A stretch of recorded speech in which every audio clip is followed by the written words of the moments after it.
Assalamualaikum warahmatullahi wabarakatuh and good day everyone.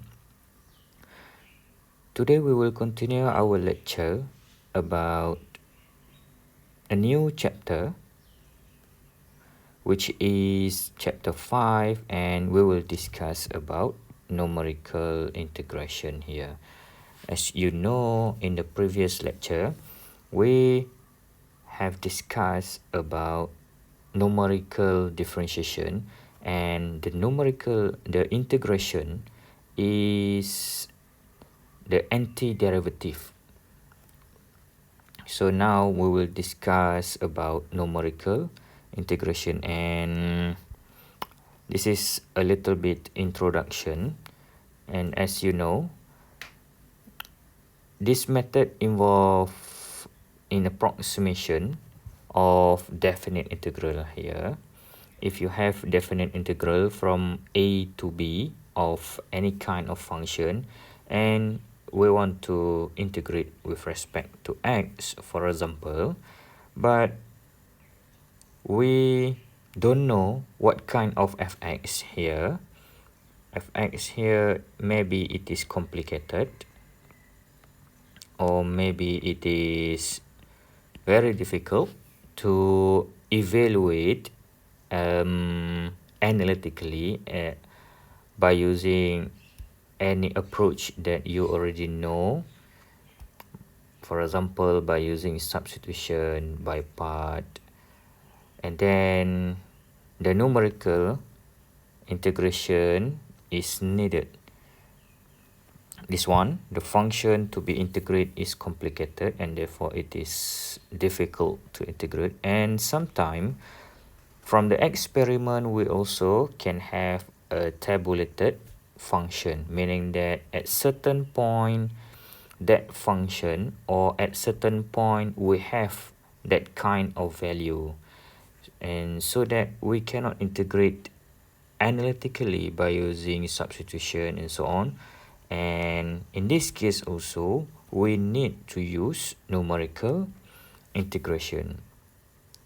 And as you know also, the integration actually it is a method to find the area under the graph. So for example, like in this picture, let's say this y, this is the function y is equal to fx, that is limit from a to b. Here we have the left limit and right limit a to b, and then we want to know what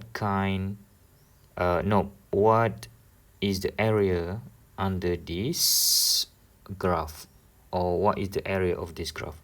And maybe we don't know what is the function fx here, or if we know that the function here maybe is too complicated to evaluate, and so that we need a numerical method to find the area. So in this chapter we will discuss three technique or three approach in solving the integration numerically. And the first one we call trapezoidal rule, and the second one is 1/3 Simpson rule, and the last one is Gaussian quadrature.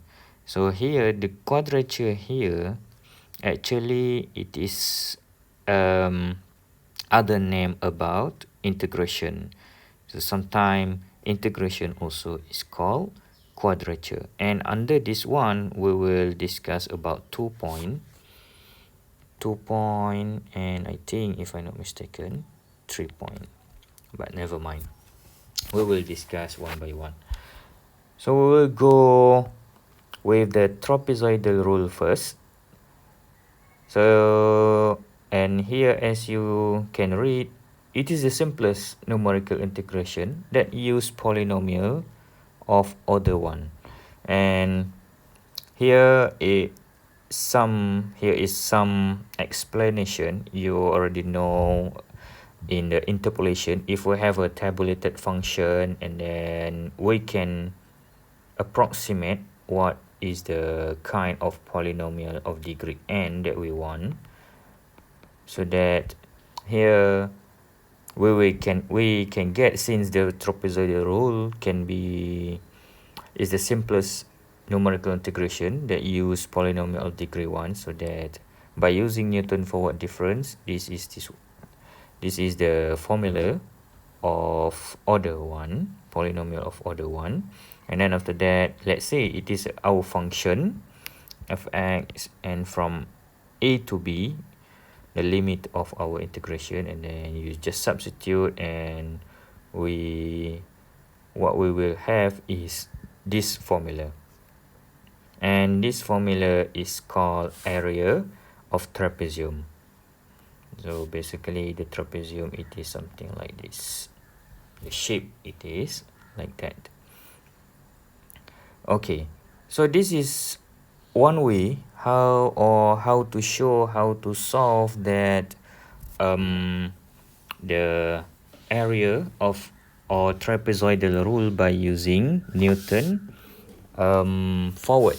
So but we also, in the previous lecture, I think in chapter 3, we also know about another method to interpolate our polynomial. So let's say that we want to use Lagrange interpolation. And of course we need to use order 1.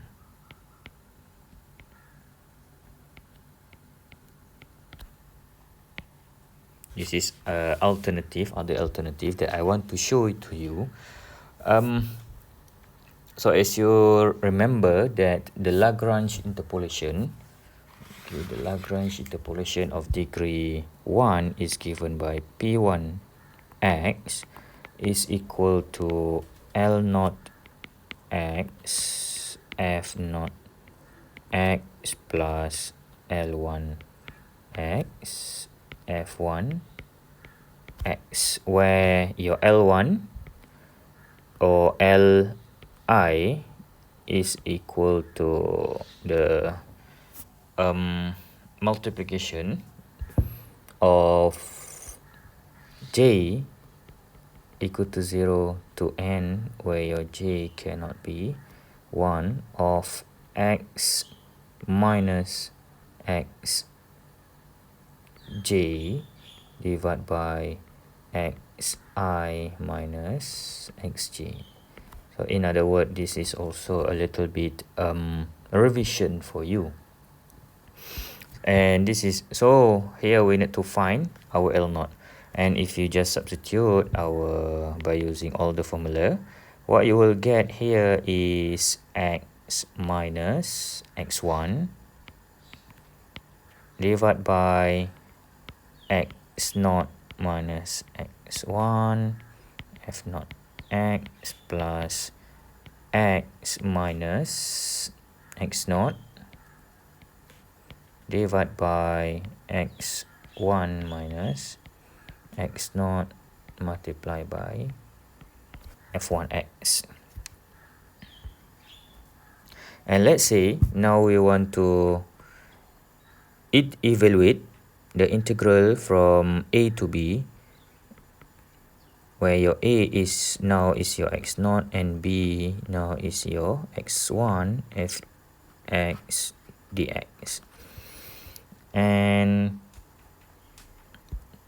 so we know that our x1 is equal to b, so you just substitute x minus b divided by a minus b, and here is fa plus x minus a divided by b minus a f b. Okay, and then what you can do is, after that, you just need to substitute to your fx here. So the integration from a to b of fx dx, also approximately a to b of your P1x, and your P1x is x minus b divided by a minus b multiplied by fa plus x minus a divided by b minus a fb, then all of these integrate with respect to x. And now you can evaluate. You have fa divided by a minus b from the first term because it is a constant. Now when you integrate x minus b here, what you will get is x minus b square divided by 2, and the lower limit is a, upper limit is b. While for the second term, what you will get is fb divided by b minus a multiplied by x minus a square divided by 2a to b. And then the next step is you need to substitute the upper limit minus lower limit into x because we integrate with respect to x. So for here, what we will get is fa divided by a minus b. And then here b minus b square divided by 2 minus a minus b square divided by 2. While for the second term, fb divided by b minus a, and then b minus a square divided by 2 minus 0 because a minus a is 0, and here also is 0. And then what you will get is negative fa divided by a minus b multiplied by a minus b square divided by 2 plus fb divided by b minus a square divided by 2. And then you can cancel the same term, and then what you will get is, so let's say we bring out fa, and also no, we bring out a minus b divided by 2 because this one, if you multiply minus with the a minus b, what you will get is b minus a divided by 2 for both, and your fa now becomes positive, and your fb plus fb. And then we know that b minus a, actually it is h. We can write h divided by 2 fa plus fb, where h is equal to b minus a. Alright, so this is what we call trapezium rule or trapezoidal rule. It is same, h divided by 2 fa plus fb. So now you have you can do by using either Lagrange interpolation or to evaluate our fx, or you can use Newton forward or Newton backward. And then this is only for one trapezium. If you still remember, what we trying to do is from x0 to x1 fx dx, this one.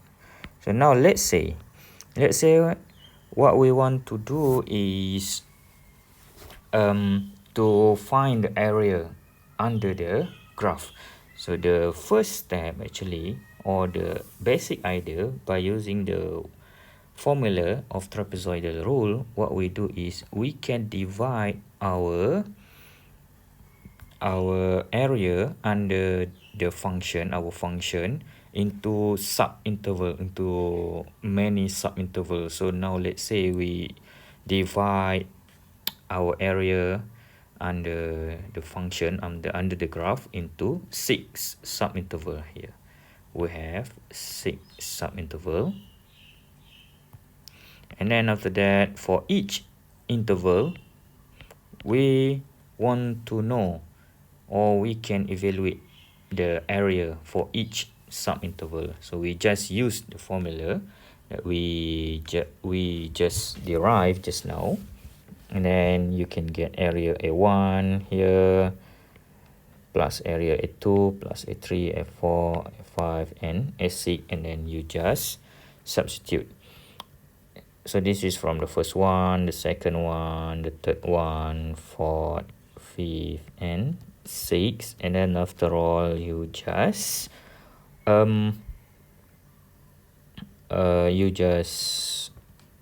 simplify, and this is what you will get if you have 6 sub interval.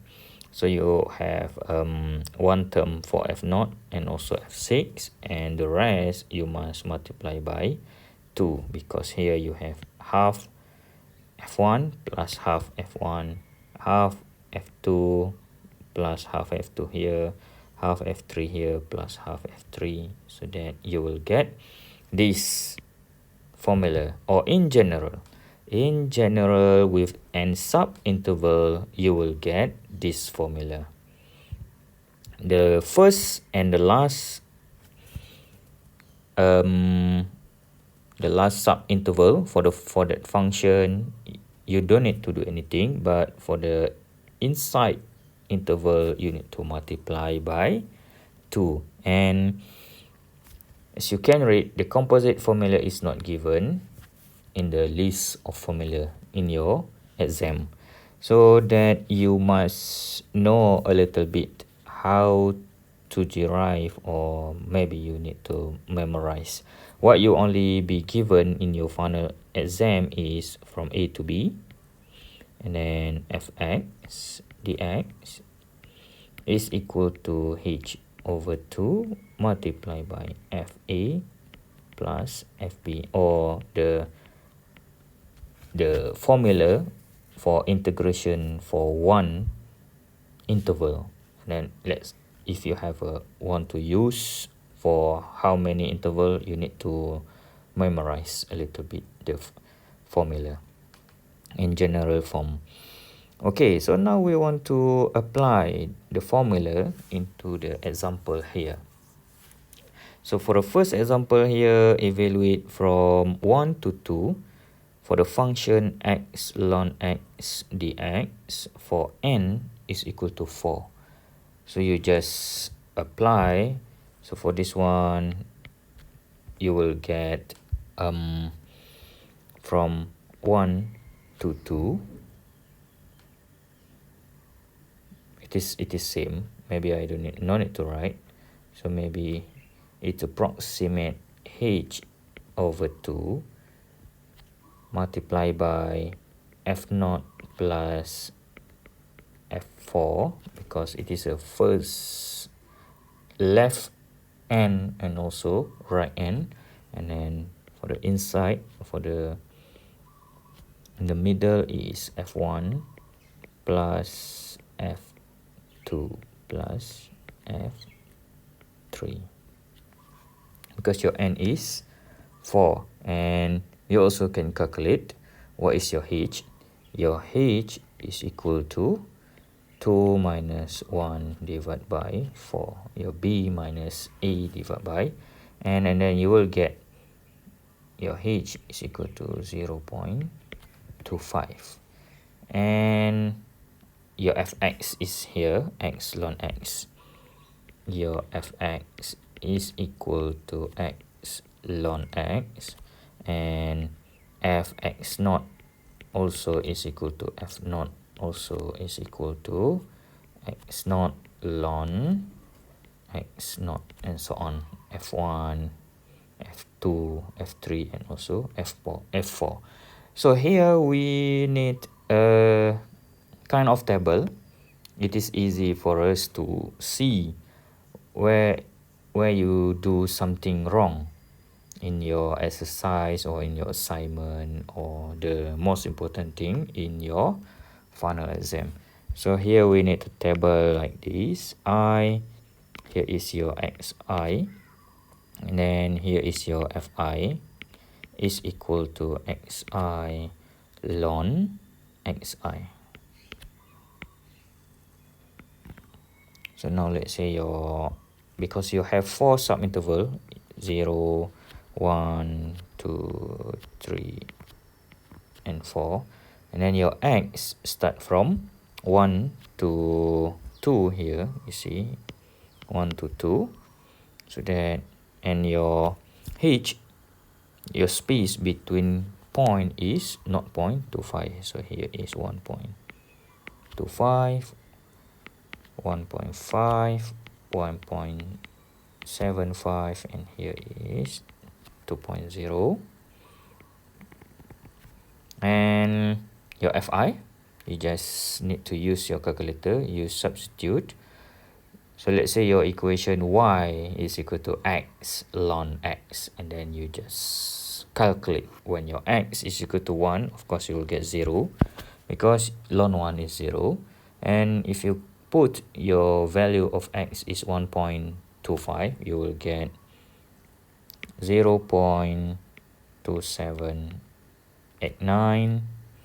And then when x is equal to 1.5, you will get 0.6082. When x equal to 1.75, 0.9793. And when x equal to 2, you will get 1.3863. So here we try to use 4 decimal places. Okay, and then after that, so that if we want to apply to the formula here that we have, so you just, so meaning that from the integration from 1 to 2 of x ln x of dx approximately h over 2, 0.25 divided by 2 multiply by f naught plus f4, 0 plus 1.3863, you'll get 1.3863, and the rest you must multiply by 2. The summation of the rest, f1 plus f2 plus f3. So you just write 0.2789 plus 0.6082 plus 0.9793. And then you can calculate, and if you do that, you will get the answer is 0.6399. Okay, this is how one example how we use trapezoidal rule to evaluate our integral. And then for the second example, you have fx is equal to 2 upon x squared plus 4 with subinterval 6 n equal to 6. And then it is the same step where for b, if you do that, you will get your h is equal to 2 minus 0 divided by 6. It is 1/3. Okay, this is your h. And then after that, you just need to calculate what is the value of your fi and so on. And then you just substitute into the formula. And of course, for this b example, the integration from 0 to 2, 2 divided by x squared plus 4 dx, it is approximately h, it is 1 over h divided by 2, you will get 1 over 6, and then multiply by f0 plus f6 plus 2 multiply by f1, this is f6, plus f2 plus f3 plus f4 plus f5. And then from the table that you do, exactly like this one, but up to 6, up to I equal to 6, and then the answer for this one is you will get approximately 0.7842. This is your answer when you evaluate this function numerically.